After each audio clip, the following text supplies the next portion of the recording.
நான் சொல்லுகிற சுவிசேஷம் என்னை பொறுத்ததல்ல, எனக்குள்ளிருந்து கிரியை செய்கிற தேவன் இந்த வார்த்தையை சொல்லும் போதே அதை கேட்கிறவங்க வாழ்க்கையை பாதிச்சு தான் ஆகும். பாதிக்காத போல அவங்க நினைச்சுக்கிட்டு இருப்பாங்க. அவங்கள பார்த்தா அவங்களுக்கு தெரியாது. நான் சொல்லுகிறேன், இந்த சத்திய வேத வசனத்தின்படி நீங்கள் சொல்லுகிற சுவிசேஷம் உடனடியாக அவர்கள் வாழ்க்கையில் ஒரு பாதிப்பை உண்டு பண்ணும். நான் சொல்லி என்னங்க யாருங்க கேட்க போறா? நீங்க சொல்லி கேட்க மாட்டாங்க. ஆனா நீங்க சொல்லுகிற வார்த்தை இருக்கிறதே, அந்த வார்த்தை வேதம் சொல்றது, உலகமெங்கும் பலம்பி பலன் கொடுக்கிறது போல நீங்கள் அதை கேட்ட நாள் முதல் நீங்கள் தேவ கிருபையை சத்தியத்தின்படி இருந்து கொண்டீர்கள். என்ன செய்கிறது? இந்த சுவிசேஷம் சொல்லும் பொழுது தேவ கிருபையை அவர்கள் சந்திக்கிறார்கள். தேவன் அவர்களை சந்திக்கிறார். எது சந்திக்கிறது? தேவனுடைய கிருபை சந்திக்கிறது. அவர்களால் இயலாத அந்த ரட்சிப்பை, அவர் இந்த விடுதலையை தேவ கிருபை அவர்களுக்கு கொடுக்கிறது. ஆனால் அதை சொல்ல ஒருவன் தேவை, அதை பிரசங்கிக்க ஒருவன் தேவை.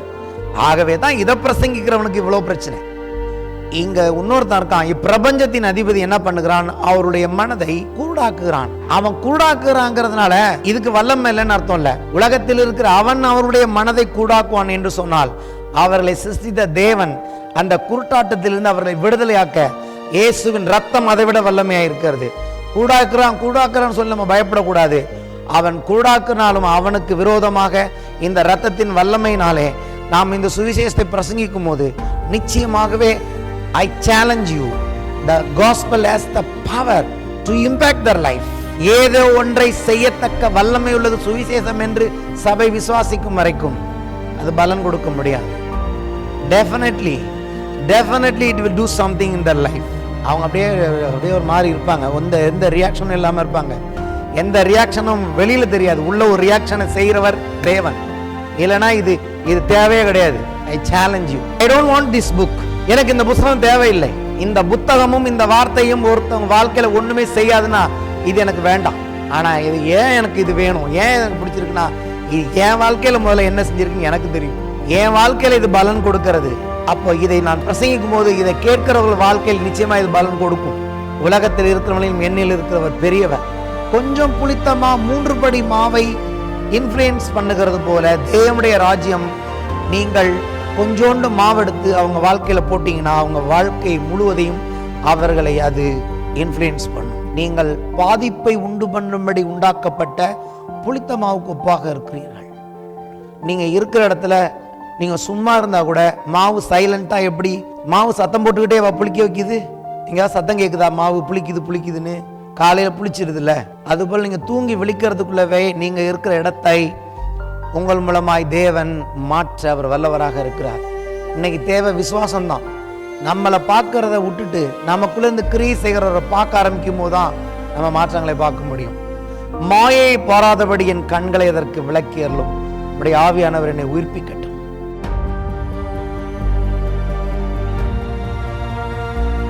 கொலோசேயருக்கு எழுதின நிருபம் 1ஆம் அதிகாரம் 12 முதல் 14 வசனங்கள்.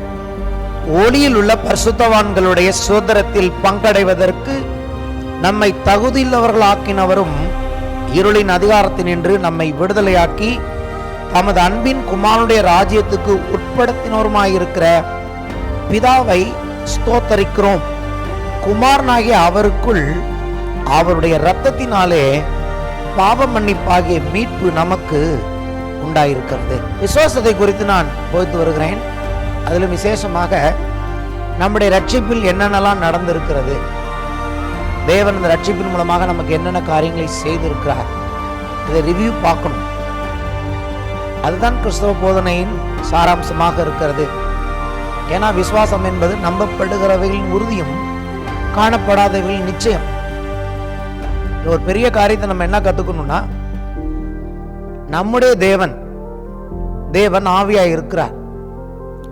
அவருடைய இன்ஃப்ளூயன்ஸ், அவருடைய தாக்கங்கள் நமக்கு தொடர்ந்து உண்டாகி கொண்டே இருக்கிறது.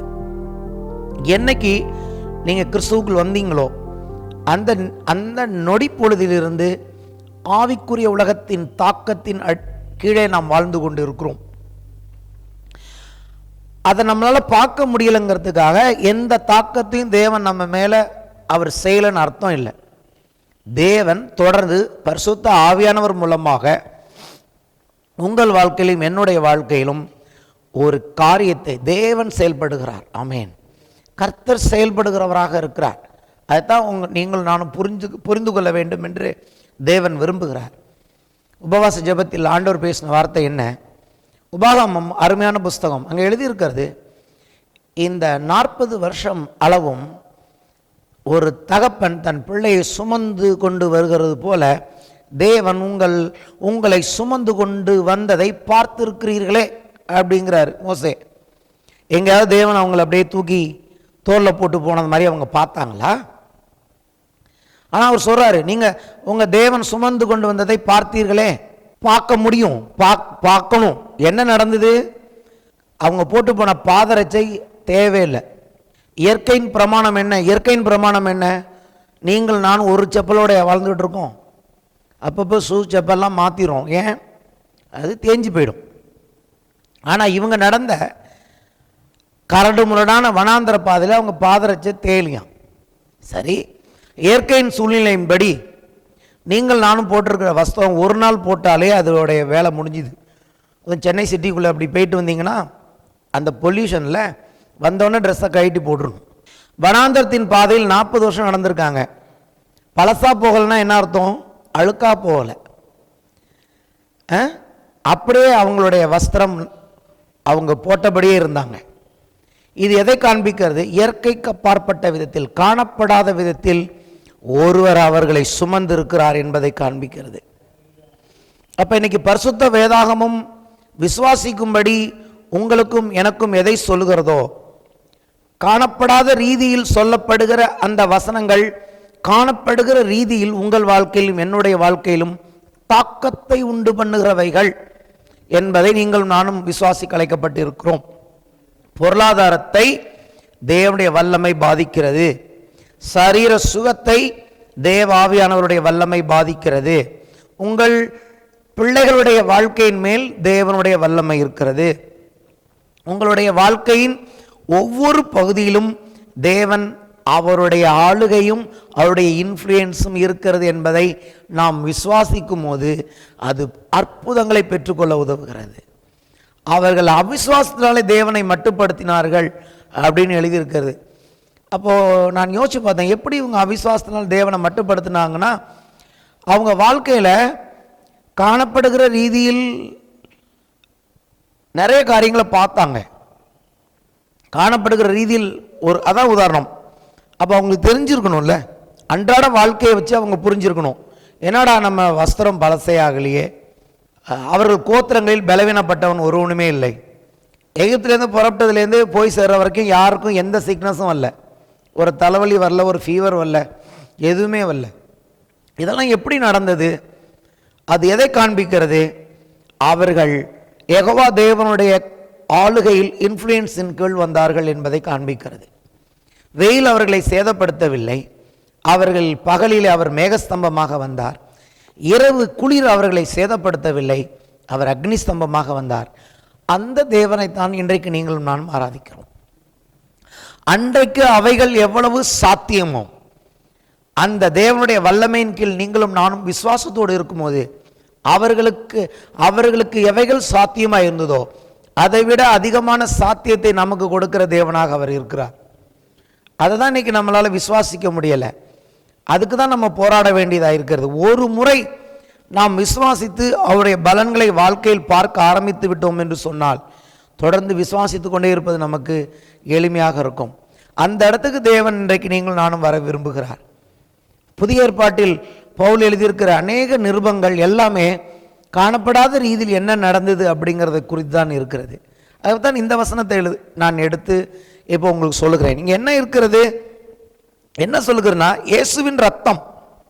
இயேசுவின் ரத்தம் இங்கே எப்படி குறிப்பிடப்பட்டிருக்குன்னு கேட்டிங்கன்னா, அது நம்மை விடுதலையாக்கும் ஒரு ஏஜெண்டாக அது நம்ம விடுதலையாக்கி இருக்கிறது. எதுலேருந்து விடுதலையாக்கி இருக்குன்னு கேட்டிங்கன்னா, ரட்சிப்பின் அர்த்தம் என்ன? ஒரு ராஜ்யத்திலிருந்து நம்மை விடுதலையாக்கி இருக்கிறது அப்படின்னு எழுதியிருக்கிறது. நம்ம ஒரு ராஜ்யத்தின் கீழே இருந்தோம், ஒரு டொமினியன் கீழே இருந்தோம், ஒரு இன்ஃப்ளூயன்ஸ் கீழே இருந்தோம், ஒரு அத்தாரிட்டியின் கீழே இருந்தோம். ஒரு ஆளுகை, ஒரு அதிகாரம், ஒரு கண்ட்ரோல், கட்டுப்பாட்டின் கீழ் இருந்தோமா? எங்க? இருளின் அதிகாரத்தில் இருந்தோம் என்று வேதம் சொல்லுகிறது. ரட்சிப்புங்கிறது என்னன்னு அருமையா இங்க பவுல் எழுதுகிறார். இப்ப ரட்சிப்புங்கிறது என்னன்னு கேட்டீங்கன்னா, வேற ஒரு ஒரு ஒரு அதிகாரம், இருளின் அதிகாரம், பிசாசின் அதிகாரம், அவனுடைய இன்ஃப்ளூயன்ஸ் நம்ம வாழ்க்கையில் இருந்துச்சு, அவனுடைய கண்ட்ரோல் நம்முடைய வாழ்க்கையில் இருந்துச்சு. ஆனால் இயேசு தேவன் என்ன பண்ணியிருக்கிறாரு? அந்த இருளின் அதிகாரத்தில் இருந்து விடுதலையாக்கி. எப்படி விடுதலையாக்கினார்? இயேசுவின் ரத்தத்தின் மூலமாக விடுதலையாக்கினார். நமக்கு கொடுக்கப்பட்டிருக்கிற இயேசுவின் ரத்தம், நம்ம இதெல்லாம் பார்த்தோமா? இதெல்லாம் பார்க்க முடியாத காரியங்கள். இதெல்லாம் நம்பவும் விசுவாசிக்கவும் நான் அழைக்கப்பட்டு இருக்கிறோம். முன்பு இருந்த வாழ்க்கையை பற்றி வேதம் என்ன சொல்லுகிறது? ரட்சிப்புனா என்னன்னு எழுதுகிறார். ரட்சிப்பு என்பது இயேசு கிறிஸ்துவின் ரத்தம் வேறொரு அதிகாரத்தின் மேல், வேறொரு டாமினேஷனில் இருந்து நம்மை விடுதலையாக்கி, அந்த ரிடீமிங் ஏஜெண்டாக, விடுதலையாக்குகிற வல்லமை உள்ளதாக இயேசு தன் ரத்தத்தை சிந்தி இருக்கிறார். அந்த இயேசு சிந்தின ரத்தத்தின் மூலமாக அந்த கண்ட்ரோல், அந்த ஆளுகை, அந்த இன்ஃப்ளூயன்ஸ், அதிலிருந்து தேவன் நம்மை விடுதலையாக்கி இருக்கிறார். நாம் விடுதலையாக்கப்பட்டு இருக்கிறோம். விடுதலையாக்கினது மட்டுமல்ல, இப்ப வேற ஒரு ராஜ்யத்தின் இன்ஃப்ளூயன்ஸுக்குள்ளே தேவன் நம்மை கொண்டு வந்திருக்கிறார். தனது அன்பின் குமாரனுடைய ராஜ்யத்துக்கு உட்படுத்தி இருக்கிறார். இயேசு கிறிஸ்துவின் அந்த ராஜ்ய, அவருடைய பேரு அன்பின் குமாரன். ஹல்லேலூயா. அவர் அன்பின் குமாரன். அவர், இவர்கிட்ட இருள் இல்லை, இவர்கிட்ட கண்ட்ரோல் இல்லை, இவர் யாரையும் கீழ்ப்படுத்தி அடிமைப்படுத்துகிறவர்ல, இவர் அன்பின் குமாரன். இந்த அன்பின் குமாரனுடைய ராஜ்யத்துக்கு உட்படுத்தி இருக்கிறார். எப்படிப்பட்ட காரியம் அங்கே உட்படுத்தி இருக்கிறார்னா, ஃபர்ஸ்ட் எழுதியிருக்கிறது, ஒளியில் உள்ள பரிசுத்தவான்களுடைய சுதந்திரத்தில் பங்கெடுவதற்கு ஒரு ராஜ்யத்துக்கு கீழே கொண்டு வந்திருக்கிறார்னா, என்ன நோக்கத்துக்காக கொண்டு வந்திருக்கிறார்? அந்த ராஜ்யத்தில் இருக்கிறவர்களுக்கு தேவன் வைத்திருக்கிற சுதந்திரம் இருக்கு. அங்கே தேவன் சில சுதந்திரத்தை வைத்திருக்கிறார். அதில் நாம் பங்கடைவதற்காக அவர் கொண்டு வந்தார். அந்த ஒளியின் ராஜ்யத்துக்குள்ள பங்கடைனா அதுக்கு நமக்கு தகுதி வேணும். ஆனால் அந்த தகுதியை தேவன் நமக்கு அவரே கொடுத்தார், தகுதியுள்ளவர்களாக்கினார். அப்போ இயேசுவின் ரத்தம் என்னென்ன காரியத்தை செய்திருக்குன்னா, ரட்சித்து இருக்கிறது, மீட்டு இருக்கிறதுனா, அந்த அதிகாரத்திலிருந்து மீட்டது மட்டுமல்ல, ரத்தம் இந்த ராஜ்யத்துக்குள் வந்து இந்த ராஜ்யத்தின் நன்மைகளை பெற்று அனுபவிப்பதற்கு நம்மை தகுதிப்படுத்தி இருக்கிறது. இதையெல்லாம் விசுவாசிக்கும்படி இவைகள் எழுதப்பட்டு இருக்கிறது. உங்களால் விசுவாசிக்க முடிகிறதா? அப்ப இந்த ராஜ்யத்துக்குள்ள வந்திருக்கோம்னா, இந்த ராஜ்யத்தில் நமக்கு எதை தேவன் வாக்கு பண்ணி இருக்கிறாரோ அந்த சுதந்திரத்தில் நாம் பங்கடைய வேண்டும், அதனுடைய நன்மைகளை பெற்று வாழ வேண்டும் என்று தேவன் விரும்புகிறார். இது எப்படி உண்டாகும்? விசுவாசத்தினால் உண்டாகும். இதெல்லாம் நாம் விசுவாசிக்க அழைக்கப்பட்டு இருக்கிறோம். அதுக்கு தான் உங்களுக்கு போதிக்க என்னை தேவன் வைத்திருக்கிறார். ஹல்லேலூயா. சரி, அந்த தகுதி இரத்தத்தினால் நமக்கு உண்டாயிருக்கிறது என்று நம்ம சொல்லி பார்க்கிறோம். அப்போ என்ன இங்க நான் சொல்ல வருகிறேன், எப்பயுமே எந்த ராஜ்யத்துக்கு கீழே நாம் இருக்கிறோமோ, சப்மிட் பண்ணியிருக்கிறோமோ, சப்ஜெக்டடா இருக்கிறோமோ, எதுக்கு கீழே இருக்கிறோமோ, அந்த ராஜ்யத்தின் இன்ஃப்ளூயன்ஸ், அந்த ராஜாவின் இன்ஃப்ளூயன்ஸ் நம்ம வாழ்க்கையிலே காணப்படும். அதுதான் சொன்னேன். இன்ஃப்ளூயன்ஸ் என்றால் அது நம்ம வாழ்க்கையை பாதிக்கும். இன்ஃப்ளூயன்ஸ் என்பது நம்முடைய வாழ்க்கையை மாற்றும். இன்ஃப்ளூயன்ஸ் என்பது நம்முடைய வாழ்க்கையை கட்டுப்படுத்தக்கூடிய ஒன்றாக இருக்கிறது அப்படின்னு சொல்லி நான் போதித்தேன். அதுக்கு ஒப்பா இன்னொரு காரியத்தை நான் சொன்னேன் போன வாரம். அது என்னன்னு கேட்டீங்கன்னா, சாயல் இன்ஃப்ளூயன்ஸ் எப்படி பாதிக்குதோ அப்படி சாயல் நம்மை பாதிக்கிறதாக இருக்கிறது. சாயல் என்பது நாம் யார் என்பதை தீர்மானிக்கிறோன்றதாக இருக்கிறது. நம்முடைய செயல்கள் எல்லாமே நம்முடைய சாயலை வெளிப்படுத்துகிற ஒன்றாக இருக்கிறது. சரி, அது வேத வசனத்திலிருந்து நான் காட்ட விரும்புகிறேன்.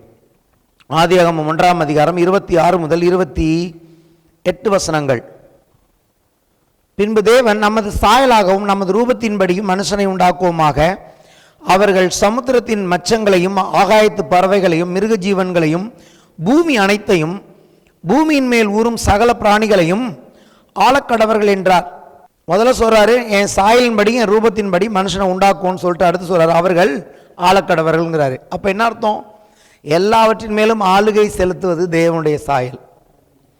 அந்த சாயல்ல தான் ஆதாமை சிருஷ்டித்தார் என்று சொல்லி பார்க்கிறோம். திருப்பி சொல்லுகிறார், தேவன் தம்முடைய சாயலாக மனுஷனை சிருஷ்டித்தார், அவனை தேவ சாயலாகவே சிருஷ்டித்தார், ஆணும் பெண்ணுமாக அவர்களை சிருஷ்டித்தார். பின்பு தேவன் அவர்களை நோக்கி, நீங்கள் பலுகி பெருகி பூமியை நிரப்பி அதை கீழ்ப்படுத்தி சமுத்திரத்தின் மச்சங்களையும் ஆகாயத்து பறவைகளையும் பூமியின் மேல் நடமாடுகிற சகல ஜீவ ஜந்துகளையும் ஆண்டு கொள்ளுங்கள் என்று சொல்லி தேவன் அவர்களை ஆசீர்வதித்தார். சாயல் என்பது உங்களை தொடரும், சாயல் என்பது உங்களை பாதிக்கும், சாயல் என்பது உங்கள் வாழ்க்கையில் வெளிப்படும், நீங்கள் அதை மறைக்க முடியாது. சாயல் என்பது உங்களுடைய செயலாகவே இருக்கும். தேவன் எப்படிப்பட்டவருங்கிறது தேவனுடைய கிரியைகளை பார்த்தாலே தெரியுது இல்லையா? அப்போ நான் சொல்லுகிறேன், நாம் எப்படிப்பட்டவர்கள் என்பது நம்முடைய சாயலை பொறுத்து தான் இருக்கிறது. அப்போ முன்னாடி முன்னாடி இருளின் ராஜ்யத்தில் இருந்த பொழுது அந்த சாயலுக்கேற்ற வாழ்க்கை வாழ்ந்தோம். இப்போ விசுவாசத்தினாலே கிறிஸ்து இயேசுக்குள் வந்திருக்கிறபடினாலே இப்பொழுது தேவ சாயலுக்கேற்ற வாழ்க்கை வாழ தான் இயேசு வந்தார். அதுதான் ரட்சிப்பு. மறுபடியும் அந்த சாயலை நாம் அடைய வேண்டும். அப்போ இப்போ நம்ம என்ன செய்ய போகிறோம்? எவ்வளோ இந்த சாயலை நம்ம விசுவாசிக்கிறோமோ அதுக்கேற்றபடி நம்ம நம்பலாம். வெற்றி தான். அதான் உதாரணம் சொன்ன, வெற்றி என்னுடைய சாயல், ஐஸ்வர்யம் என்னுடைய சாயல், ஆளுகை என்னுடைய சாயல், தேவனுடைய குணங்கள் என்னுடைய சாயல். தேவனுடைய குணங்களின்படி நடக்க நான் முயற்சி செய்கிறதில்ல, தேவ சாயல் இருந்தால் தேவ குணங்கள் என்னில் வெளிப்படும். பரிசுத்தர், அவர் பரிசுத்தர், ஆகையால் நீங்களும் பரிசுத்தராக இருங்கள். பரிசுத்தமாக இருக்கிறது முயற்சினால் வர்றதில்ல, பரிசுத்தம்ங்கிறது என்னுடைய சாயல்.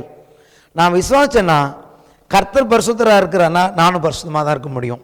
யோவான் எழுதுகிறார், தேவனால் பிறந்த எவனும் பாவம் செய்ய மாட்டான். ஏன்? அவருடைய வித்து அவனுக்குள் தரித்திருக்கிறது. அப்பாவுடைய சாயல் பிள்ளைக்குள்ள வந்துடும்.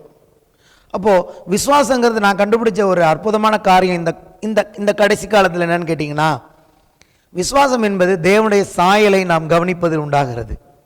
தேவனுடைய சாயலை மட்டுமல்ல, தேவனுடைய சாயலின்படி மறுபடியும் என்னை புது சிருஷ்டியாய் தேவன் மாற்றியிருக்கிறார் என்பதை விசுவாசிக்கிறதன் மூலமாக அந்த விசுவாசம் வல்லமையான காரியங்களை என் வாழ்க்கையில் செயல்படுத்துகிறது.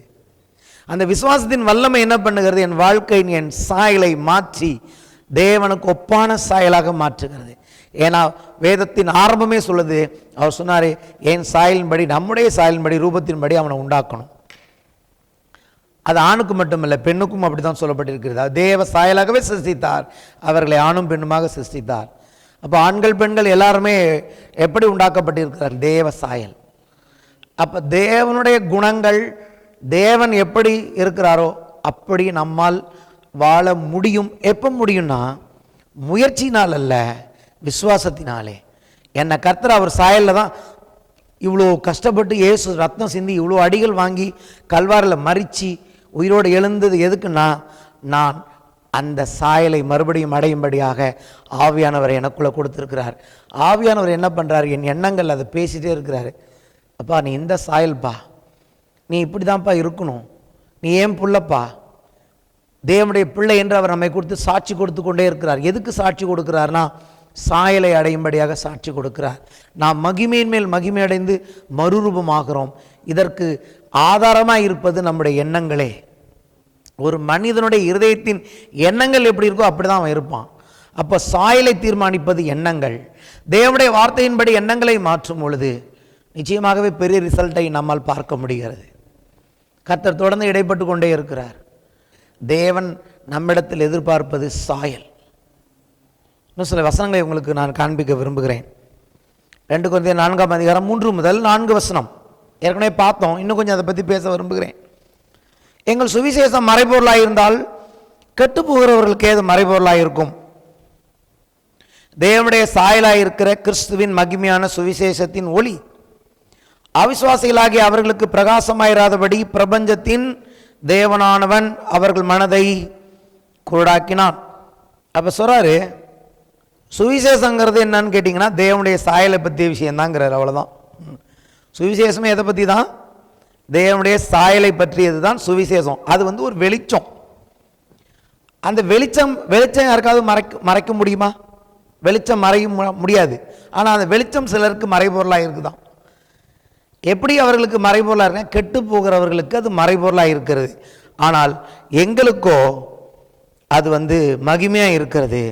அவிசுவாசிகளாகிய அவர்களுக்கு பிரகாசமாக இராதபடிக்கு இப்பிரபஞ்சத்தின் தேவன் மனதை கூடாக்கினான். அப்போ சுவிசேஷம் என்பது ஒரு புரிந்து கொள்ளுதல், ஒரு அறிவு. தேவன் அந்த அறிவாகிய ஒளியை வெளிச்சத்தை உங்களுக்கு எனக்கும் கொடுத்துருக்கிறாரு. நம்ம சுவிசேஷத்தை புரிஞ்சுக்கிட்டோம். என்ன சுவிசேஷம்னா தேவ சாயலை நீங்கள் அடைய வேண்டும் என்பதுதான் சுவிசேஷம். அங்கே தான் ஆரம்பிக்குது சுவிசேஷம். தேவனுடைய மகிமையை வெளிச்சத்தை மனுஷன் மறுபடியும் அடைய வேண்டும் என்பதில் ஆரம்பிக்கிற சுவிசேஷம். அவன் மகிமையின் மேல் மகிமை அடைந்து மறுரூபமாகி கிறிஸ்து வரும் பொழுது பூர்ண மகிமைக்கு அவன் கடந்து போகிறான். அங்கே சுவிசேஷம் முடிவடைகிறது. அல்லேலூயா. ஆகவேதான் ரோமர் 1:16 எழுதியிருக்கு, அங்கே போக வேணாம், சுவிசேஷம் என்பது தேவனுடைய வல்லமையாக இருக்கிறது. அப்போ இங்கே என்ன நான் சொல்ல வரேன்னு கேட்டிங்கன்னா, இந்த சுவிசேஷம் அல்லது தேவனுடைய வல்லமை காணப்படாத ரீதியில் இருக்கிற காரியங்கள் நம்ம வாழ்க்கையில் எதையோ செஞ்சிட்டு இருக்கு. அங்கே வர அதை புரிஞ்சுக்கணும். இந்த சுவிசேஷமோ இந்த கர்த்தருடைய வார்த்தையோ இந்த பிரசங்கமோ இது ஏதோ ஒரு கொஞ்சம் நேரத்தை கடத்துறதுக்காக சொல்லப்படுகிற ஆலோசனை இல்லை. இது கவுன்சிலிங் கிடையாது. இது கவுன்சிலிங் இல்லை, இது கவுன்சிலிங்க்கு மேற்பட்டது. இது மாற்றத்தை உண்டு பண்ணுகிற வல்லமை தனக்குள் கொண்டிருக்கிற வசனம். இதை கேட்கிறவருடைய வாழ்க்கையில் இது இன்ஃப்ளூயன்ஸ் செய்யும், மாற்றத்தை கொண்டு வரும். அப்படி மாற்றத்தை இது கொண்டு வரலன்னா இது சுவிசேஷமே கிடையாது. அதான் இந்த காலம் என்னுடைய முக்கியமான கருத்து. It will affect your life, it will affect my life. பிரசங்கிக்கிற என்னுடைய வாழ்க்கை மட்டுமல்ல, பிரசங்கத்தை கேட்கிற உங்களுடைய வாழ்க்கைக்கு அது நல்ல பாதிப்பை கொடுக்கும். அப்படித்தான் வேதம் சொல்லுகிறது. கொலோசியர் 1:6 வாசிப்போம். கொலோசியர் 1:6 எடுத்துக்கங்க. கொலோசியர் 1:6 அந்த நம்பிக்கை குறித்து நீங்கள் முன்னமே சத்திய வசனமாகிய சுவிசேஷத்தினாலே கேள்விப்பட்டீர்கள். சொல்லுவோமா? கேள்விப்பட்டீர்கள். அப்ப என்ன பண்ணாங்க? கேள்விப்பட்டார்கள். கேள்விப்பட்டப்பது என்ன பண்ணிச்சான்? அந்த சுவிசேஷம் உலகமெங்கும் பரம்பி பலன் தருகிறது போல, ஏதோ ஒன்று செய்து பலன் தருகிறது போல உங்களிடத்திலும் நீங்கள் அதை கேட்டு தேவ கிருபையை சத்தியத்தின்படி அறிந்து கொண்ட நாள் முதல் அது உங்களுக்குள்ளும் பலன் தருகிறதா இருக்கிறது. 2000 வருஷமா இது எப்படி ஒர்க் பண்ணுதுன்னா, அது எங்கெல்லாம் அறிவிக்கப்படுகிறதோ அங்கே ஒரு வேலையை செய்கிற வல்லமே தேவன் அந்த வார்த்தைக்குள் வைச்சிருக்கிறார். நீங்க கேட்கும் போதே அது உங்களுக்கு வாழ்க்கையில் பலன் கொடுக்கிறதா இருக்கிறது. அப்போ இந்த சுவிசேஷம் என்பது தேவனுடைய வல்லமையின் இன்ஃப்ளூயன்ஸ். அதை என்ன இங்க தேவைன்னா, தேவனுக்கு அதை சொல்ல ஒருத்தன் வேணும். அவன் வாயை திறந்து அந்த சத்தத்தை அவன் அட்டர் பண்ண வேண்டும், அதை பிரசங்கிக்க வேண்டும். அப்போ இந்த சுவிசேஷத்தின் வல்லமை யார் பிரசங்கிக்கிறான் என்பவனில் இல்லை, அவன் எதை பிரசங்கிக்கிறான் என்பதில் இருக்கிறது. ஆகவே தான் உங்களுக்கு சொல்லுகிறேன், நீங்க போய் சுவிசேஷத்தை சொல்லும் போது நீங்க யாருன்னு நினைச்சிட்டு போய் சுவிசேஷம் சொல்லக்கூடாது. நான் இது இப்படி இல்லையே, நான் அப்படி இல்லையேன்னு நினச்சிக்கிட்டு நீங்கள் சுவிசேஷம் சொன்னால் ஒரு நாள் சுவிசேஷம் சொல்ல முடியாது. இந்த சபையில் இருக்கிற நீங்கள் ஒவ்வொருவரும் மற்றவர்களுக்கு சுவிசேஷம் சொல்லணும். சுவிசேஷம் சொல்லும் பொழுது என்ன நினச்சி சொல்லணும்னா, நான் சொல்லுகிற சுவிசேஷம் என்னை பொறுத்ததல்ல, எனக்குள்ளிருந்து கிரியை செய்கிற தேவன் இந்த வார்த்தையை சொல்லும் போதே அதை கேட்குறவங்க வாழ்க்கையை பாதிச்சு தான் ஆகும். பாதிக்காத போல அவங்க நினைச்சுக்கிட்டு இருப்பாங்க, அவங்கள பார்த்தா அவங்களுக்கு தெரியாது. நான் சொல்லுகிறேன், இந்த சத்திய வேத வசனத்தின்படி நீங்கள் சொல்லுகிற சுவிசேஷம் உடனடியாக அவர்கள் வாழ்க்கையில் ஒரு பாதிப்பை உண்டு பண்ணும். இன்னைக்கு தெரியாது, ஆனால் ஒரு நாள் அது வெளிப்படும். ஹல்லேலூயா. ஏன் இன்னைக்கு எல்லாரும் சுவிசேஷம் அறிவிக்க பயப்படுறாங்கன்னா, அவங்க தங்களை தான் பார்க்குறாங்க.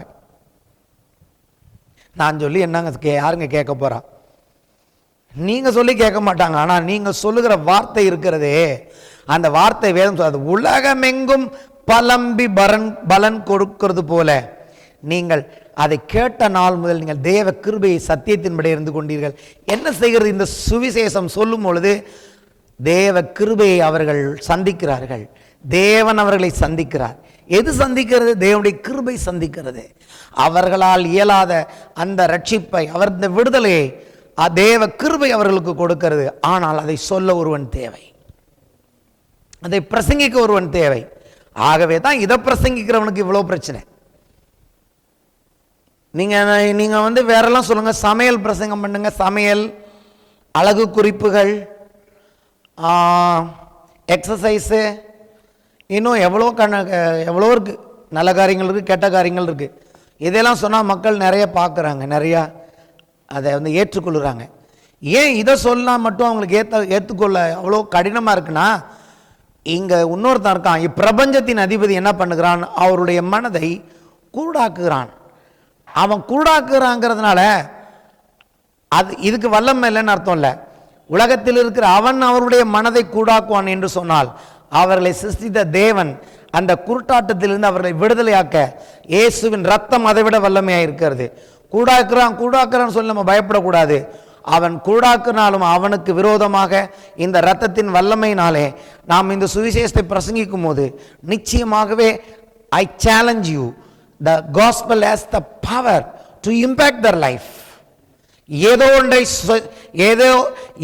ஒன்றை செய்யத்தக்க வல்லமை உள்ளது சுவிசேஷம் என்று சபை விசுவாசிக்கும் வரைக்கும் அது பலன் கொடுக்க முடியாது. definitely it will do something in their life. அவங்க அப்படியே ஒரு மாதிரி இருப்பாங்க, எந்த ரியாக்ஷனும் இல்லாமல் இருப்பாங்க. எந்த ரியாக்ஷனும் வெளியில் தெரியாது, உள்ள ஒரு ரியாக்ஷனை செய்கிறவர் தேவன். இல்லைனா இது தேவையே கிடையாது. ஐ challenge you, I don't want this book. எனக்கு இந்த புத்தகம் தேவையில்லை. இந்த புத்தகமும் இந்த வார்த்தையும் ஒருத்தவங்க வாழ்க்கையில் ஒன்றுமே செய்யாதுன்னா இது எனக்கு வேண்டாம். ஆனால் இது ஏன் எனக்கு இது வேணும், ஏன் எனக்கு பிடிச்சிருக்குன்னா, இது என் வாழ்க்கையில் முதல்ல என்ன செஞ்சிருக்குன்னு எனக்கு தெரியும். என் வாழ்க்கையில் இது பலன் கொடுக்கிறது. அப்போ இதை நான் பிரசங்கிக்கும் போது இதை கேட்கிறவர்கள் வாழ்க்கையில் நிச்சயமாக இது பலன் கொடுக்கும். உலகத்தில் இருக்கிறவர்களையும் எண்ணில் இருக்கிறவர் பெரியவர். ஹல்லேலூயா. எல்லாத்துக்கும் நீங்கள் அப்ளை பண்ணணும், சுவிசேஷத்தை எல்லாத்துக்கும் அப்ளை பண்ணணும். இதை பார்த்தா சாதாரணமாக தானே இருக்குது. இந்த வசனத்தை வாசிக்கும் பொழுது சுவிசேஷம் பரம்பி பலன் கொடுக்குது. அப்போ அதில் இருக்கிற வல்லமை வெளியே கொண்டு வருகிறார் தேவன். சாதாரணமாக இந்த வசனங்களிலிருந்து எவ்வளோ காரியங்களை கர்த்தர் இன்றைக்கு வெளிக்கொண்டு வந்திருக்கிறார். இதை செய்பவர் யார்? கர்த்தர். ஏன்னா மத்தேயு 13:33 இயேசு சொன்னார், வேறொரு உவமை அவர்களுக்கு சொன்னார். பரலோக ராஜ்யம் புளித்த மாவுக்கு ஒப்பாய் இருக்கிறது. அதை ஒரு ஸ்திரீ எடுத்து முழுவதும் புளிக்கும் வரைக்கும் 3 படி மாவிலே அடக்கி வைத்தாள் என்றார். கொஞ்சம் புளித்த 3 படி மாவை இன்ஃப்ளூயன்ஸ் பண்ணுகிறது போல தேவனுடைய ராஜ்யம், நீங்கள் கொஞ்சோண்டு மாவெடுத்து அவங்க வாழ்க்கையில் போட்டிங்கன்னா அவங்க வாழ்க்கை முழுவதையும் அவர்களை அது இன்ஃப்ளூயன்ஸ் பண்ணும். இதை சொன்னவர் இயேசு, இதை எழுதினவர் பவுல், இதை பிரசங்கித்தவர்கள் அப்போஸ்தலர்கள், அதை விசுவாசித்து அதன்படி தான் நாமும் அழைக்கப்படுகிறோம். நீங்கள் இருக்கிற இடத்துல, நீங்கள் வாசம் பண்ணுகிற இடத்துல, நீங்கள் இருக்கிறதே அது அங்கே ஒரு பாதிப்பை உண்டாக்கும். நீங்கள் பாதிப்பை உண்டு பண்ணும்படி உண்டாக்கப்பட்ட புளித்த மாவுக்கு ஒப்பாக இருக்கிறீர்கள். நீங்கள் இருக்கிற இடத்துல நீங்கள் சும்மா இருந்தால் கூட மாவு சைலண்ட்டாக எப்படி மாவு சத்தம் போட்டுக்கிட்டே புளிக்க வைக்குது. எங்கேயாவது சத்தம் கேட்குதா? மாவு புளிக்குதுன்னு காலையில் புளிச்சிடுதுல்ல. அதுபோல் நீங்கள் தூங்கி விழிக்கிறதுக்குள்ளவே நீங்கள் இருக்கிற இடத்தை உங்கள் மூலமாய் தேவன் மாற்ற அவர் வல்லவராக இருக்கிறார். இன்னைக்கு தேவை விசுவாசம்தான். நம்மளை பார்க்கறத விட்டுட்டு நமக்குள்ளேருந்து கிரியை செய்கிறவரை பார்க்க ஆரம்பிக்கும் போது தான் நம்ம மாற்றங்களை பார்க்க முடியும். பிசாசு எப்போதுமே நம்மளை தான் பார்க்க விரும்புகிறான். நம்மளை மேலே கவனம் வச்சிருக்கிறான். அதான் சங்கீதம் 119:37 ஒரு வசனத்தை கர்த்தர் சொன்னார், மாயை பாராதபடி என் கண்களை அதற்கு விளக்கியறலும் உம்முடைய ஆவியானவர் என்னை உயிர்ப்பிக்கட்டும். அதாவது தேவனுடைய ராஜ்யத்திற்குள் நாம் முன்னேறி போகாதபடிக்கு பிசாசு கொண்டு வருகிற மாயைகளையே பார்க்கும்படி சத்துரு வேலை செய்கிறான். சங்கீதக்காரனுடைய ஜபம் சரியான ஜபம். இந்த மாயையை, என் வாழ்க்கையின் போராட்டத்தை, என்னுடைய தேவ ராஜ்யத்திற்குள்ளே நான் முன்னேறி போகாதபடி தடை பண்ணுகிறதே நான் பார்த்து அதை நம்பிவிடாதபடி ஆண்டவரே என் கண்களை திறந்தரலும். மாயை என்பது என்ன? அந்த இடத்துல மாயைக்கு ஒரு டிரான்ஸ்லேஷன் சொல்லுது, பிரயோஜனம் இல்லாதவைகளை, நிரந்தரம் இல்லாதவைகளை, வாழ்க்கையில கொஞ்சம் கூட பிரயோஜனம் இல்லாததையே பார்த்து என் வாழ்க்கை வீணாகி விடாதபடிக்கு தேவன் என் கண்களை திறந்தருள்வாராக. எது மாயை, எது என் நிரந்தரமற்றது, எது எனக்கும் தேவனுக்கும் உள்ள வாழ்க்கையை வீணாக்குறது என்பதை புரிந்து கொள்ளும்படி தேவன் ஒவ்வொரு நாள் நமக்கு கிருபை செய்யும்படி ஜெபிப்போம். அந்த சங்கீதம் ஃபுல்லாகவே நல்லா இருக்கும். அந்த குறிப்பிட்ட வசனத்தை கொண்டு தேவன் பேசினார். மாயை பாராதபடிக்கு தேவன் என் கண்களை விளக்குவாராக. This kingdom always influencing our life. Also, this kingdom has the power to influence others' life when you preach the word of God, when you are talking about Jesus to them. இயேசுவை குறித்து சொல்லும் பொழுது அது அவர்களுக்கு பாதிப்பை உண்டு பண்ணும். சரி, இன்னும் கொஞ்சம் சாயலை பற்றி பார்ப்போம். இப்போ நான் சொல்ல போகிறது பரிசுத்த ஆவியானவர் இந்த நாளில், அதாவது நேற்று முந்தா நாள் என்ன பேசினார். கர்த்தர் பேசுகிறார் இல்லையா? எத்தனை பேர் விசுவாசிக்கிறார்? கர்த்தர் பேசுகிறவராக இருக்கிறார். சாயல் என்பது உங்களை தொடரும், சாயல் என்பது உங்களை பாதிக்கும், சாயல் உங்கள் வாழ்க்கையில் வெளிப்படும், நீங்கள் மறைக்க முடியாது, அது உங்கள் செயலாக இருக்கும். வாசிப்போம் யாத்ராகமம். பரிசுத்த ஆவியானவர் என்னோடு இந்த வாரத்துக்கு பகிர்ந்து கொண்ட வார்த்தைக்கு இப்போ தான் வரேன். நல்ல தேவன், I love him very much. யாத்ராகமம் 33ஆம் அதிகாரம், யாத்ராகமம் 33 17 முதல் 23 வசனங்கள். அப்பொழுது கர்த்தர் மோசேயை நோக்கி, நீ சொன்ன இந்த வார்த்தையின்படியே செய்வேன். என் கண்களில் உனக்கு கிருபை கிடைத்தது, உன்னை பேர் சொல்லி அழைத்து அறிந்திருக்கிறேன் என்றார். அப்பொழுது அவன், உம்முடைய மகிமையை எனக்கு காண்பித்தருளும் என்றான். I want to see your face or I want to see your likeness. உம்முடைய மகிமை எனக்கு காண்பியும் கிட்ட என்ன அர்த்தம்? உம்முடைய சாயல் அல்லது உம்முடைய ரூபம், உம்முடைய முகம் நான் பார்க்கணும் ஆண்டவரேன்னு கேட்டான். கர்த்தர் அதெல்லாம் காட்ட முடியாதுன்னு சொல்லலை. தனக்கு அருமையான தாசன் அவன், உண்மையுள்ளவன், கர்த்தர் நேசித்தவன். பெருசாக அவனு கேட்கல, நான் உங்களை பார்க்கணும் ஆண்டவரேன்னு கேட்டான். சொன்னார், சரி கேட்டுட்டியா? அதற்கு அவர், சொல்லுமா கர்த்தர், அதற்கு அவர் இப்ப சொல்றார் பாருங்க, என்னுடைய தயையை எல்லாம் நான் உனக்கு முன்பாக கடந்து போக பண்ணி கர்த்தருடைய நாமத்தை உனக்கு முன்பாக கூறுவேன். எவன் மேல் கிருபையாயிருக்க சித்தமாயிருப்பேனோ அவன் மேல் கிருபையாயிருப்பேன், எவன் மேல் இரக்கமாயிருக்க சித்தமாயிருப்பேனோ அவன் மேல் இரக்கமாயிருப்பேன் என்று சொல்லி என் முகத்தை காண மாட்டாய், ஒரு மனுஷனும் என்னை கண்டு உயிரோடு இருக்கக்கூடாது என்றார். பின்னும் கர்த்தர், இதோ என் அண்டையில் ஒரு இடம் உண்டு, நீ அங்கே கன்மலையில் நில்லு, என் மகிமை கடந்து போக மட்டும் நான் உன்னை அந்த கன்மலையின் வெடிப்பில் வைத்து நான் கடந்து போக மட்டும் என் கரத்தினால் உன்னை மூடுவேன், பின்பு என் கரத்தை எடுப்பேன், அப்பொழுது என் பின்பக்கத்தை காண்பாய், என் முகமோ காணப்படாது என்றார். அடுத்த அதிகாரத்தில் பார்த்தீங்கன்னா யாத்ரா 34 5 முதல் 7 வசனங்கள். இப்போ கர்த்தர் சொன்னதை செய்கிறார். கர்த்தர் ஒரு மேகத்தில் இறங்கி அங்கே அவன் அருகே நின்று கர்த்தருடைய நாமத்தை கூறினார். இங்க கேட்டா நான் உங்க மகிமையை பார்க்கணும்னு சொன்னா இவர் நாமத்தை சொல்றாரு. அப்புறம் என்ன சொல்றாரு? என் மகிமை என்னன்னா நான் யாருங்கிறது தான் என் மகிமை. முதல்ல நான் யாருங்கிறது புரிஞ்சுக்கோ, என்னுடைய சாயல் என்னன்னு புரிஞ்சுக்கோ, நான் யாருன்னு புரிஞ்சுக்கோ. என்ன நான் யாரா? கர்த்தர். கர்த்தர் சாயலுக்கும் அவர் யாருங்கிறதுக்கும் பெரிய சம்பந்தம் இருக்குன்னு நான் காண்பிக்கிறேன். சாயல்னா அவர் யாருங்கிறது தான் சாயல், அவர் எப்படிப்பட்டவருங்க தான் அவர் சாயல். சொல்ற நான் கர்த்தர். கர்த்தர் இரக்கமும் அவர் சாயல், கிருபையும் அவர் சாயல், நீடிய சாந்தமும் அவர் சாயல், மகாதயையும் சத்தியம் உள்ள தேவன். அப்போ சாயல் என்பது என்ன? நீங்கள் யார் என்பதை வெளிப்படுத்தும். அப்ப கர்த்தருடைய சாயல் என்பது கர்த்தர் யாருங்கிறது முதல்ல அவனுக்கு வெளிப்படுத்துறாரு.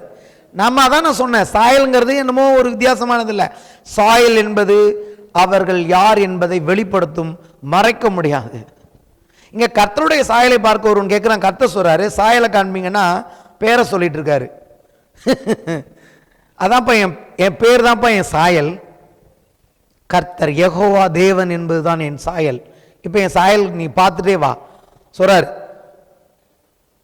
இரக்கமும் கிருபையும் நீடிய சாந்தமும் மகாதயையும் சத்தியம் உள்ள தேவன், 1000 தலைமுறைகளுக்கு இரக்கத்தை காக்கிறவர், அக்கிரமத்தையும் மீறுதலையும் பாவத்தையும் மன்னிக்கிறவர்.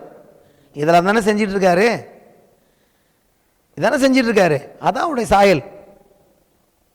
அடுத்து சொல்ற பாருங்க, குற்றவாளிகளை குற்றம் மற்றவனாக விடாமல் நீதிபரங்கிறத காண்பிக்கிறாரு. பிதாக்கள் செய்த அக்கிரமத்தை பிள்ளைகளிடத்திலும் பிள்ளைகளுடைய பிள்ளைகளிடத்தும் 3ஆம் 4ஆம் தலைமுறை மட்டும் விசாரிக்கிறவர் என்று கூறினார். இதான் அவருடைய சாயல். அப்ப என்ன பண்றாரு, சொல்லிட்டு அவனை கையை வச்சு மூடி தன் முகத்தின் சாயலை பார்த்தா அவன் மறுத்து விடுவான் என்கிற இரக்கத்தோடு கூட, இரக்கம்லோன்னு சொல்லிட்டார்ல, பார்க்கட்டுன்னு விட்டுருந்தா அவன் செத்து போயிடுவான். கர்த்தர் நான் இரக்கப்படுவோன்னு சொல்லி தன் முகத்தை காண்பிக்காமல் தன் பின்னான சாயலை மாத்திரம் மோசையை பார்க்கும்படி அவனுக்கு உதவி செய்தவராக இருக்கிறார். இப்போ நான் இங்கே என்ன சொல்ல வருகிறேன், தேவனுடைய சாயல் யார் என்பதை வெளிப்படுத்துகிறது என்று சொன்னால், புதிய ஏற்பாட்டில் தேவ சாயலை அடையும்படி தேவன் உங்களை என்னை அழைத்திருப்பார் என்று சொன்னால், நீங்களும் நானும் யார் என்பதை வெளிப்படுத்துவது நம்முடைய சாயலாக இருக்கிறது. அப்போ நம்ம வாழ்க்கையில் தேவ சாயலை வெளிப்படுத்தணும்னா தேவன் யாராக இருக்கிறதுங்கிறது பெருசில்ல, நாம் யாராக இருக்கிறோம் என்பதற்காக தான் தேவன் நம்மை அழைத்திருக்கிறார்.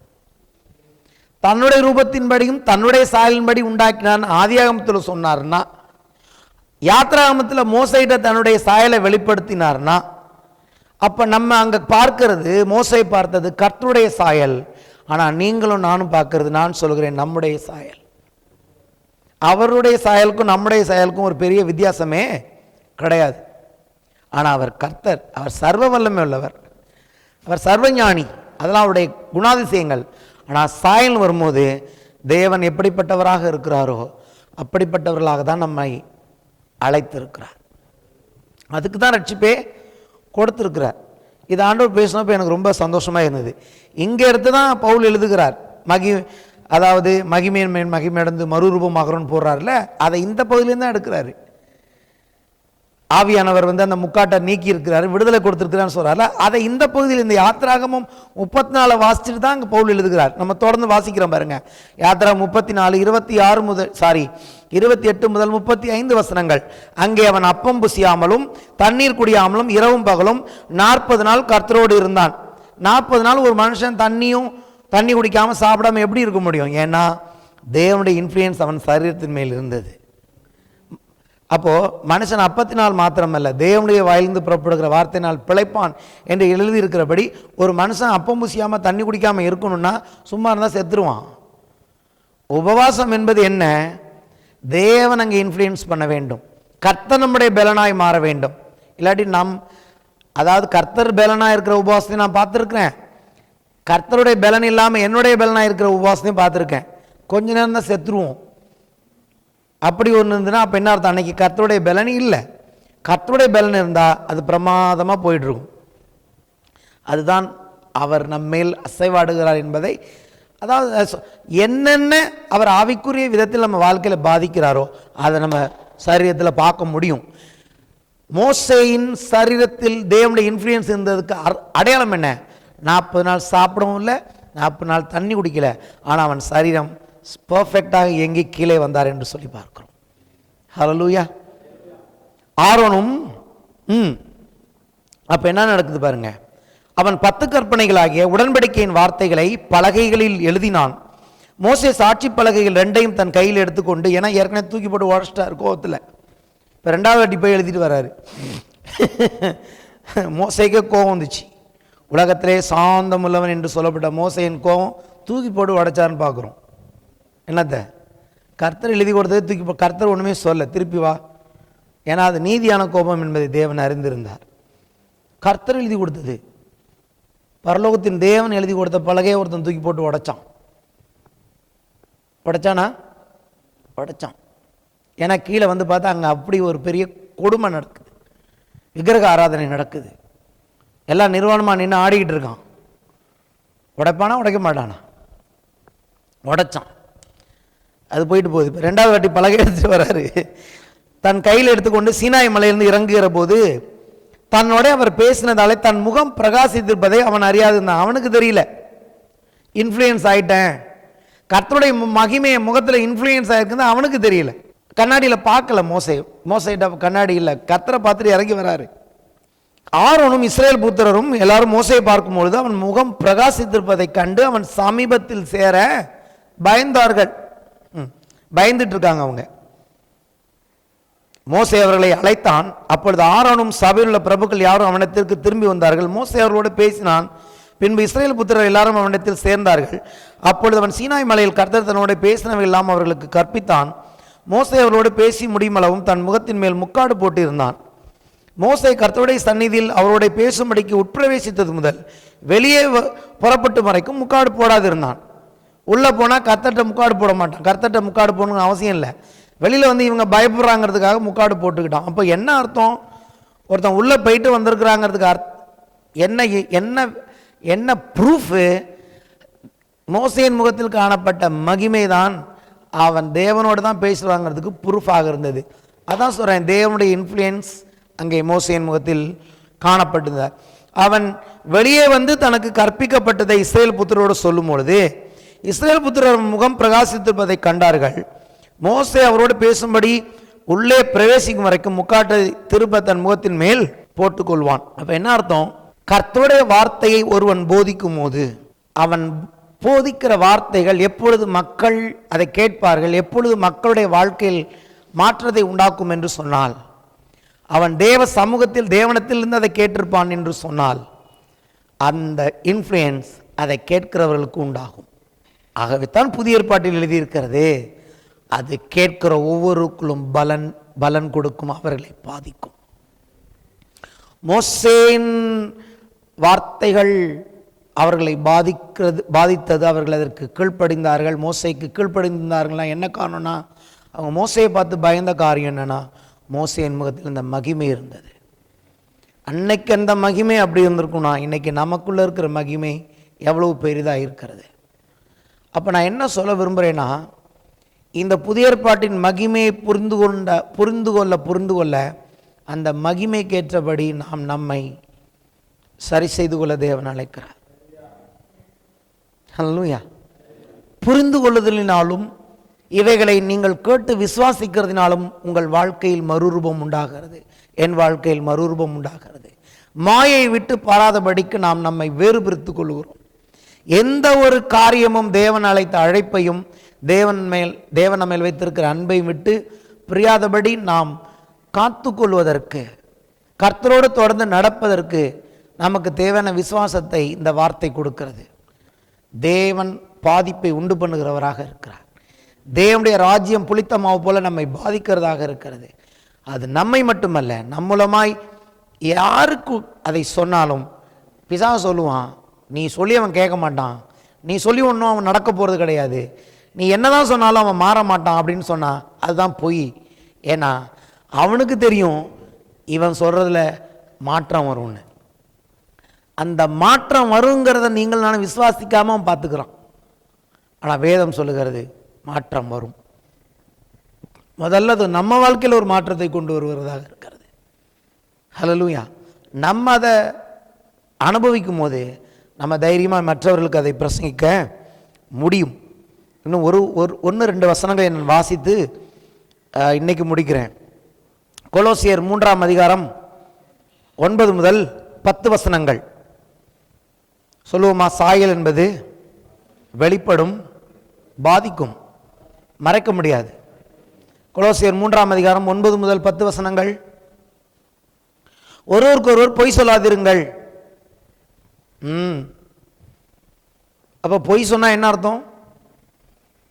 அந்த பழைய சாயல் இருக்குன்னு அர்த்தம் அப்படின்னு சொல்லிட்டு சொல்றாங்க. பழைய மனுஷனையும் அவன் செய்கைகளையும் களைந்து போட்டு தன்னை சிருஷ்டித்தவருடைய சாயலுக்கொப்பாய் பூர்ண அறிவடையும்படி புதிதாக்கப்பட்ட புதிய மனுஷனை தரித்து கொண்டிருக்கிறீர்களே. தரித்து கொள்ள போகிறீர்கள், தரித்து கொண்டிருக்கல. என்னைக்கு நீங்கள் ரட்சிக்கப்பட்டீங்களோ இப்படி இருக்க ஒரு கிறிஸ்துவுக்குனால் புது சிருஷ்டியாக இருக்கிறான், பலவைகள் ஒழிந்து போன எல்லாம் புது. என்ன? என் சாயல் மாறி இருக்கிறது. இன்னைக்கு தேவ சாயலுக்கு ஒப்பான ஒரு புதிய மனுஷனை தேவன் எனக்கு கொடுத்திருக்கிறார். ஆகவே பழைய மனுஷனுடைய காரியங்களை நான் களைந்து போடுகிறேன். இது நான் இல்லை அப்படின்னு நான் களைந்து போடுகிறேன். விசுவாசத்தினாலே கலைந்து போடுகிறதான் கிறிஸ்தவ வாழ்க்கை. ரோமர் 8:29 தம்முடைய குமாரன் அநேக சகோதரருக்குள்ளே முதற் பேரானவராய் இருக்கும் பொருட்டு தேவன் எவர்களை முன்னறிந்தாரோ அவர்களை தமது குமாரனுடைய சாயலுக்கு ஒப்பாயிருப்பதற்கு முன்குறித்திருக்கிறார். யாருடைய சாயலுக்கு? இயேசுவின் சாயலுக்கு சற்று குறைவாக இருப்பதுக்குன்னு சொல்லலை, ஒப்பாயிருப்பதற்கு. ஒப்பாயிருப்பதுனாலே அங்கே முடிஞ்சு போச்சு, வித்தியாசமே இல்லைன்னு அர்த்தம். ஆதியாகமத்தில் தேவன் அப்படி தான் தன்னுடைய சாயலின்படி தன்னுடைய ரூபத்தின்படி தான் உண்டாக்குனார். சாயல்னாலே ஒன்று ரெண்டையும் பார்த்தா ஒரு மாதிரி இருக்கணும், அது பேர் தான் சாயல். அப்பா மாதிரி தான் அந்த பையன் இருக்கிறான், அப்பா சாயல் அப்படியே இருக்குது. இங்கே நம்ம என்ன சொல்லுவோம், அதெல்லாம் தேவனோட நம்ம அப்படி சொல்லக்கூடாது, தேவன் தான் அப்படி சொல்கிறாரு. இங்கே சொல்கிறாரு தன் குமாரனுடைய சாயலுக்கு ஒப்பாக இருப்பதற்கு. ஒரு இடத்துல சொன்னார் எனக்கு ஒப்பாக வேற ஒன்றும் செய்யாதன்னாரு. ஏன் எனக்கு ஒப்பா ஒன்றும் செய்யாத? நீ என்னை பார்த்ததே இல்லை. எனக்கு ஒப்பானதை ஒன்று செய்கிறேன்னு எதையாவது கம்மியாக பண்ணினா உனக்கு அது ஒப்பானது இல்லை, நீ அதை விட மட்டமானவன் ஆகிடுவேன். ஏன்னா நீ நானும் ஒரே சாயல். ஹல்லேலூயா. நீ நானும் கிட்டத்தட்ட ஒரே சாயல். அப்போ என்னை மட்டும்தான் நீ தேவனாக வச்சுருக்கணும். ஏன்னா எனக்கு அடுத்த ஸ்தானத்தில் ஒன்று வச்சுருக்கேன். உனக்கு எனக்கும் நடப்புற இன்னொன்று வச்சின்னா அது எவ்வளோ மட்டமானது, தமிழ் சொன்னால் எவ்வளோ கேவலமானது. எனக்கும் உனக்கும் நான் தேவன் என்னுடைய சாயல், அந்த சாயலில் ஒன்றை உருவாக்கிட்டு நம்ம ரெண்டு பேரும் அன்பு கூறணும்னு வரும்போது எனக்கும் உனக்கும் சம்பந்தம்லாம் இன்னொன்று வச்சுட்டு அதுதான் நான் நீ சொன்னினா அப்போ நீ யார் நான் யார்? இதை தான் ரோமர் 1 சொல்லுகிறது. வீட்டில் போய் வாசிச்சு பாருங்க, அப்புறம் அதை நம்ம ஒரு நாள் பார்ப்போம். எவர்களை தேவன் முன்னறிந்தாரோ, நம்மளை முன்னே அறிந்தார், உலகத் தோற்றத்திற்கு முன்னாக முன்னறிந்தார். எதற்குன்னா ஒரே ஒரு காரணம் தான், சுவிசேஷம் என்பது தேவனுடைய சாயலை பெற்றுக்கொள்வது, தன்னுடைய குமாரனுடைய சாயலுக்கு ஒப்பாயிருப்பதற்கு தேவன் முன் குறித்திருக்கிறார். ஆமென். இப்போ மாற்றத்தை எதிர்பார்க்கிறோமா? எஸ். பரிசுத்தமாய் வாழ விரும்புகிறோமா? எஸ். தேவனுடைய நீதியில் வாழ விரும்புகிறோமா? எஸ். தேவனை போல வாழ விரும்புகிறோமா? எஸ். இது எந்த விதமான விசுவாசத்தினால் இது நம்ம வாழ்க்கையில் பலிக்குதுன்னா, விசுவாசிக்கும் போது அது பலிக்க ஆரம்பிக்கிறது. ஏன்னா தேவ ஆவியானவர் இன்றைக்கு நமக்குள்ளே இன்ஃப்ளூயன்ஸ் பண்ணுகிறார். அவர் இன்ஃப்ளூயன்ஸ் பண்ணுகிற இடம் நம்முடைய மனம், நம்முடைய எண்ணங்கள். அதில் எவ்வளோ தேவ ஆவியானவர் நமக்கு மாற்றங்களை கொண்டு வர நாம் அவரோடு கோஆப்ரேட் பண்ணுகிறோமோ, விசுவாசிக்கிறோமோ, தேவன் உண்மையுள்ளவர், அவருடைய வார்த்தையை இன்ஃப்ளூயன்ஸ் பண்ணும், அது பாதிப்பை உண்டாக்கும் என்று விசுவாசிக்க ஆரம்பிக்கும் போது நாம் நல்ல பாதிப்பை அடைவோம். இந்த நல்ல பாதிப்பை அடைய போகிறோன்னு பிசாசு தெரிஞ்சால் அவன் சீறி எழும்புகிறான். ஆனால் அதையும் மீறி நாம் மகிமை அடைவோம். அதுக்கு தான் விசுவாசத்தில் நல்ல போராட்டத்தை போராடுங்கள் என்று சொல்லுகிறது. ஆமென். நாம் எழுந்து நிற்போம்.